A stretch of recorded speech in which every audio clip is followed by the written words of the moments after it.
Hey guys, well I hadn't planned on posting another video so soon, but I was taking a look at the mother bush gardenia today. I smelled sweet gardenia scent, so I was like, oh, I bet there's a bloom somewhere. And while I was looking around the bush, I noticed a lot more dieback, and I'm really worried that we're gonna lose this big old girl. There's more dieback right here. That's new, and it's real windy today, so I hope the sound isn't, affected by that too much. There's a lot more dead right smack in the middle there. Look at that. That all used to be full. Let me stand back. This used to be 365 degrees full, and now all that is dead. That is dead. Down towards the bottom, that's dying out. Oh, gross. Oh, start fighting. I do that all the time. Look at all that dead. And I'm just so sad about it. I mean, girls, stop. This bush has to be at... these two. They are entertaining. This bush has to be at least 20 years old. At least. But all this dead. Look at all this. This used to be so full. Kind of like it is around the bottom.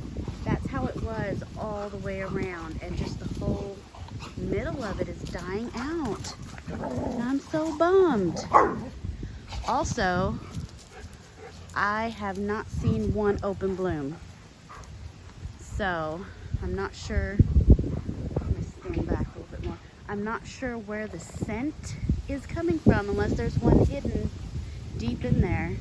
And like I said, it is covered with blooms. I mean, it is just full. So my husband and I were talking, and I think once all the blooms are done, which it'll take about a month for all of them to open up and fade out. Once the blooms are done, we're thinking about trimming her back pretty hard, like maybe by a third, lift it up off the ground. Even though the healthiest branches seem to be towards the ground and it's just dead up top and in the middle. But if we just cut out the middle and leave the bottom, that'll look weird. I don't know. Anyway, I do see a couple of blooms that are real close though, so I think tomorrow will be the day. If we look right here, I mean, this gal is plump, and you can see the white. So she is starting to open. So let me see if I can smell. No, not really much scent. I think there's one hiding in there somewhere that's open. Because if you've ever smelled a gardenia, oh, it's so good. And it's really intense. So I saw that one there. And then a second ago, I saw another one that was almost about to pop. But I don't remember. Oh, there it is. There it is. Right where Bella's hiding. Oh, okay. So there's one right there. So those two should be open tomorrow. That will be exciting. But I'm real sad about this bush. Right when I start a YouTube channel, my prized plant, my giant mother bush gardenia wants to crap out on me. Lame. Anyway, see you next time.